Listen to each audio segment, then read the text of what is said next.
పాలకూరలో ఎన్నో పోషకాలుంటాయి. ఇది చర్మాన్ని మెరిపిస్తుంది. దీనివల్ల ఆరోగ్య ప్రయోజనాలు కూడా బోలెడున్నాయి. అవేంటో తెలుసుకుందాం. పాలకూర తినడం వల్ల కంటి చూపు మెరుగుపడుతుంది.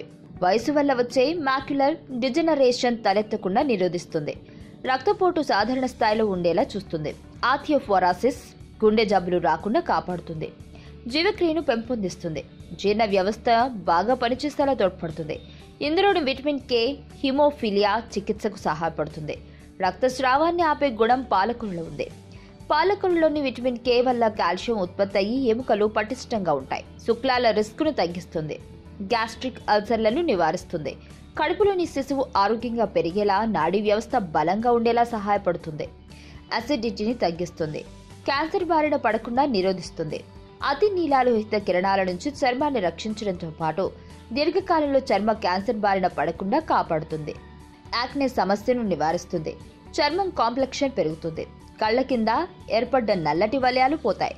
యాంటీ ఏజింగ్ గుణాలు పాలకూరలో బాగా ఉన్నాయి. పాలకూరలో ఫ్యాట్, క్యాలరీలు తక్కువ. అందుకే దీన్ని తినడం వల్ల బరువు తగ్గుతాం. ఇందులో కొవ్వును కరిగించే డయటరీ పీచు పదార్థాలున్నాయి. ఈ పీచు పదార్థాల వల్ల మలబద్ధకం సమస్య పోవడంతో పాటు అతిగా తినడం తగ్గుతుంది. శరీరానికి ఒత్తిడికి లోను కాకుండా సాంత్వననిస్తుంది. సీనియర్ సిటిజన్లలో బ్రెయిన్ ఆరోగ్యంగా పనిచేసేలా సహాయపడుతుంది. వయసు పైబడిన వారు రోజు పాలకూర తినడం వల్ల యంగ్ గా యాక్టివ్ గా ఉంటారు. పాలకూర తినడం వల్ల రక్తహీనత సమస్య తగ్గుతుంది. ఆరోగ్యవంతమైన జీవితం కోసం మనం పాటించాలి కొన్ని నియమాలని. చిన్ని చిన్ని చిట్కాలతో చింతలేని జీవితాన్ని ఎలా గడపాలి అనే దానికి వీక్షిస్తూనే ఉండండి మన ఆరోగ్యం యూట్యూబ్ ఛానల్. మరిన్ని ఆరోగ్య సూత్రాలకు సబ్స్క్రైబ్ చేసుకోండి.